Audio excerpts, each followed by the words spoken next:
जय श्री राधे, जय श्री कृष्ण। मंदिर श्री बंसी वाले महात्मा यूट्यूब चैनल की ओर से हम आप सभी भक्तों का हार्दिक अभिनंदन करते हैं।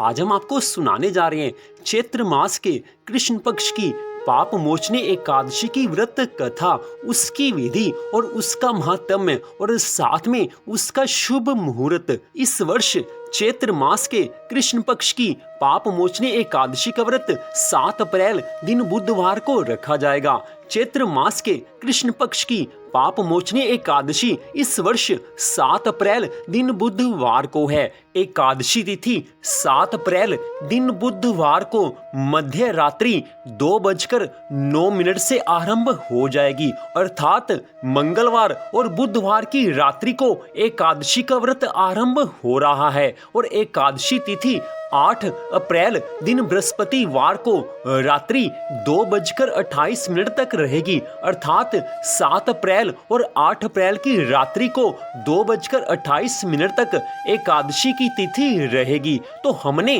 जो पाप मोचनी एकादशी का व्रत करना है वो 7 अप्रैल दिन बुधवार को करना है। 7 अप्रैल दिन बुधवार को पाप मोचनी एकादशी का व्रत रखा जाएगा, क्योंकि बुधवार को ही सारा दिन एकादशी का व्रत है। और पाप मोचनी एकादशी के व्रत की पारणा 8 अप्रैल दिन बृहस्पतिवार को दोपहर 1:39 से लेकर शाम 4:11 तक की जा सकती है। वैसे कुछ भक्त तो द्वादशी तिथि में व्रत की पारणा कर लेते हैं, वो भी ठीक है। आप बृहस्पतिवार को 8 अप्रैल दिन बृहस्पतिवार को आप किसी भी समय पारणा कर सकते हैं, वो विधि भी ठीक है। तो अब हम आपको बताने जा रहे हैं कि पाप मोचनी एकादशी के व्रत की विधि कौन सी है। बाकी सभी एकादशियों की तरह ही इस एकादशी में भी दशमी तिथि से ही इस व्रत का आरंभ हो जाता है। दशमी तिथि को शाम तक भोजन कर लेना चाहिए, शाम के बाद भोजन नहीं करना चाहिए। दूध और फल खाए जा सकते हैं, लेकिन भोजन शाम तक कर लेना चाहिए। और अगले दिन अर्थात पाप मोचनी एकादशी के दिन 7 अप्रैल दिन बुधवार को सुबह उठकर सबसे पहले तो भगवान से प्रार्थना करें कि हे भगवान, आपकी कृपा से मैं इस एकादशी के व्रत को रखने जा रहा हूँ, आप मेरे एकादशी के व्रत को सफल बनाना। उसके पश्चात भगवान से प्रार्थना करने के पश्चात नहा धोकर पवित्र होकर साफ सुथरे वस्त्र धारण करके जो अपने घर में मंदिर बना हो वहां पर भगवान की पूजा आराधना करनी चाहिए। एकादशी के व्रत की कथा को सुनना चाहिए या पढ़ना चाहिए। पाप मोचनी एकादशी के व्रत की कथा को आप पढ़ भी सकते हैं, आप सुन भी सकते हैं, दोनों का बराबर फल बताया गया है। श्री हरि विष्णु भगवान का पूजन इस दिन किया जाता है। जैसा कि इस एकादशी के नाम से विशेष पता चलता है कि पाप मोचनी एकादशी इस एकादशी का नाम है, तो जो कोई भी श्रद्धा भावना से पाप मोचनी एकादशी के व्रत को रखता है उसके सभी पाप एक क्षण में नष्ट हो जाते हैं। तो सुबह पूजा के समय तुलसी माता का पूजन भी करना चाहिए। श्री लक्ष्मी नारायण भगवान जी का, तुलसी माता का, श्री राधा कृष्ण भगवान जी का पूजन करना चाहिए। इससे भगवान की अनंत कृपा मिलती है। पाप मोचनी एकादशी के दिन सारा दिन भगवान के पावन नामों का जाप करते रहें। संसार के काम आप जो करने हैं वो आप करते रहें, लेकिन भगवान की याद सारा दिन बनी रहे, ऐसी कोशिश करनी चाहिए। और पाप मोचनी एकादशी के दिन जो व्रत वाला भोजन है वो भोजन आप एक बार कर सकते हो। दूध और फल आप 2-3 बार ले सकते हो, उसमें कोई कड़ा नियम नहीं है। लेकिन भोजन जो एकादशी के व्रत का है उसको एक बार किया जा सकता है। और पाप मोचनी एकादशी के दिन ही सायंकाल में भी भगवान का पूजन करना चाहिए। तुलसी माता के समीप दीपक अवश्य जलाना चाहिए, इससे माँ तुलसी अत्यंत प्रसन्न होती हैं, लक्ष्मी नारायण भगवान प्रसन्न होते हैं और उस घर में माँ लक्ष्मी का सदा के लिए वास हो जाता है। जिस घर में एकादशी के दिन सायंकाल में तुलसी के समीप दीपक जलता है, इसलिए तुलसी के समीप, तुलसी माँ के समीप दीपक अवश्य जलाएं। रात्रि काल आने पर भगवान की प्रसन्नता के लिए आप संकीर्तन कर सकते हैं, भगवान के नामों का जाप कर सकते हैं। अगर आपका शरीर स्वस्थ है तो आप रात्रि में जागरण कीजिए, भगवान के नामों का जाप कीजिए, भगवान के नामों का संकीर्तन कीजिए। अगर आपका शरीर स्वस्थ नहीं है तो भगवान को याद करते हुए आप सोने चले जाइए, उसको भी भगवान खुशी से अपना लेते हैं। भगवान तो भक्त की श्रद्धा भावना को देखते हैं।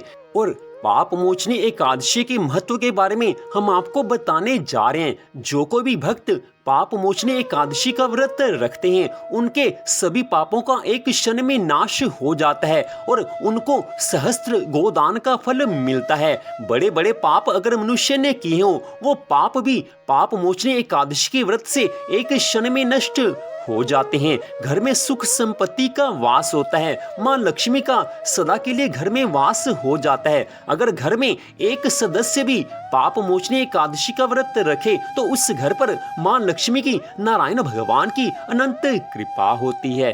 तो अब हम आपको सुनाने जा रहे हैं पाप मोचनी एकादशी के व्रत की परम पावन कथा, जिसको सुनने मात्र से सहस्त्र गोदान का फल मिलता है। केवल इस कथा को सुनने मात्र से 1000 गौओं के दान का फल आपको मिल सकता है। तो इस कथा को आप पूरी श्रद्धा भावना से सुने।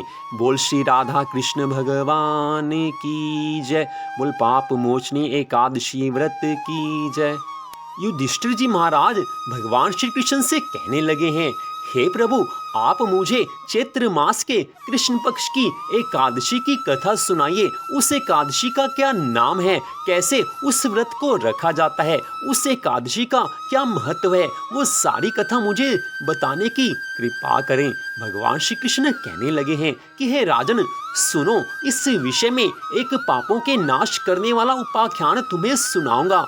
ऐसी कथा सुनाऊंगा कि जिससे सब पापों का नाश हो जाएगा। इस कथा को चक्रवर्ती नरेश मानधाता के पूछने पर महर्षि लोमश जी ने सुनाया था।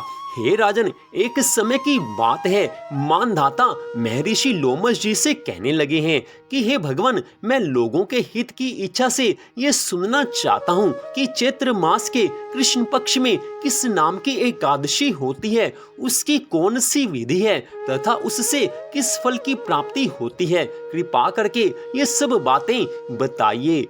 लोमश ऋषि जी महाराज कहने लगे हैं कि हे राजन, पूर्व काल की बात है, अप्सराओं से सेवित चैत्र रथ नामक वन में, जहां गंधर्वों की कन्याएं अपने किंकरों के साथ बाजे बजाती हुई विहार करती हैं, मंजू घोषा नामक अप्सरा मुनिवर मेधावी को मोहित करने के लिए गई हैं। वे महर्षि उसी वन में रहकर ब्रह्मचार्य के व्रत का पालन करते थे। मंजू घोषा मुनि के भय से आश्रम से एक कोस दूर ही ठहर गई और सुंदर ढंग से वीणा बजाती हुई मधुर गीत गाने लगी हैं। मुनि श्रेष्ठ मेधावी घूमते हुए उधर से आ निकले हैं। उस सुंदरी अप्सरा को देखकर इस प्रकार गान करते उन्होंने देखा है और सेना सहित कामदेव से प्रास्त होकर बरबस मोह के वशीभूत हो गए हैं। मुनि की ऐसी अवस्था देखकर मंजू घोषा उनके समीप आई हैं और वीणा नीचे रखकर उनका आलिंगन करने लगी हैं। उस समय मेधावी ऋषि भी उसके साथ रमन करने लगे।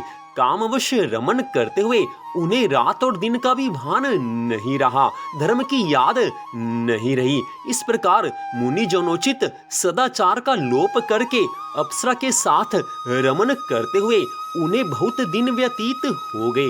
मंजू घोषा उस समय देवलोक में जाने को तैयार हुई। जाते समय उसने मुनि श्रेष्ठ मेधावी से कहा कि हे ब्राह्मण, अब मुझे अपने लोक जाने की आज्ञा दीजिए। मेधावी ऋषि कहने लगे हैं कि हे देवी, जब तक सवेरे की संध्या ना हो जाए तब तक मेरे पास ही ठहरो। अप्सरा ने कहा है कि हे ब्राह्मण, अब तक न जाने कितनी संध्या चली गई, मुझ पर कृपा करके बीते हुए समय का विचार तो कीजिए। लोमश ऋषि जी महाराज कहने लगे हैं कि हे राजन, अप्सरा की इस बात को सुनकर मेधावी के नेत्र आश्चर्य से चकित हो उठे हैं। उस समय उन्होंने बीते हुए समय का हिसाब लगाया तो मालूम हुआ कि उसके साथ रहते 57 वर्ष व्यतीत हो गए हैं। उसे अपनी तपस्या का विनाश करने वाली जानकर मुनि को मंजू घोषा अप्सरा पर बड़ा क्रोध आया है। उन्होंने शाप देते हुए कहा है कि हे पापिनी, तू पिशाचनी हो जा। मुनि के शाप से दग्ध होकर वह विनय से नतमस्तक होकर कहने लगी हैं कि हे विप्रवर, मेरे शाप का उद्धार कीजिए, मेरे को इस शाप से छुटकारा दीजिए। 7 वाक्य बोलने या 7 पग साथ साथ चलने मात्र से ही सत्पुरुषों के साथ मैत्री हो जाती है। हे ब्राह्मण, मैंने तो आपके साथ अनेकों वर्ष व्यतीत किए हैं, इसलिए हे स्वामी, मुझ पर कृपा कीजिए। मुनि कहने लगे हैं कि हे भद्रे, मेरी बात सुनो, यह शाप से उद्धार करने वाली है। क्या करूं? तुमने मेरी बहुत बड़ी तपस्या नष्ट कर डाली है। चैत्र कृष्ण पक्ष में जो शुभ एकादशी आती है, उस एकादशी का नाम पाप मोचनी एकादशी है। वह सभी पापों का नाश करने वाली है। हे सुंदरी, उसी पाप मोचनी एकादशी का व्रत करने पर तुम्हारी पिशाचता दूर हो जाएगी। ऐसा कहकर मेधावी ऋषि अपने पिता मुनिवर च्यवन के आश्रम पर गए हैं। च्यवन मुनि के आश्रम पर जाकर उन्होंने अपने पिता को प्रणाम किया है। उन्हें आया देखकर च्यवन ऋषि कहने लगे हैं कि हे पुत्र, यह क्या किया? तुमने तो अपने सारे पुण्य का नाश कर डाला। मेधावी ऋषि कहने लगे हैं कि हे पिताजी, मैंने अप्सरा के साथ रमन करने का महापाप किया है। कोई ऐसा प्रायश्चित बताइए कि जिससे इस पाप का नाश हो जाए। च्यवन ऋषि कहने लगे हैं कि हे पुत्र, चैत्र मास के कृष्ण पक्ष में जो पाप मोचनी एकादशी होती है, उसका व्रत करने पर सारी पाप राशि का विनाश हो जाएगा। पिता का यह कथन सुनकर मेधावी ने उस व्रत का अनुष्ठान किया। इससे उनका सारा पाप नष्ट हो गया और वे पुनः तपस्या से परिपूर्ण हो गए। ठीक इसी प्रकार ही मंजू घोषा अप्सरा ने भी इस उत्तम व्रत का पालन किया। पाप मोचनी एकादशी का व्रत करने के कारण वह पिशाच योनि से मुक्त हो गई और दिव्य रूप धारिणी श्रेष्ठ अप्सरा होकर अपने स्वर्ग लोक में चली गई हैं।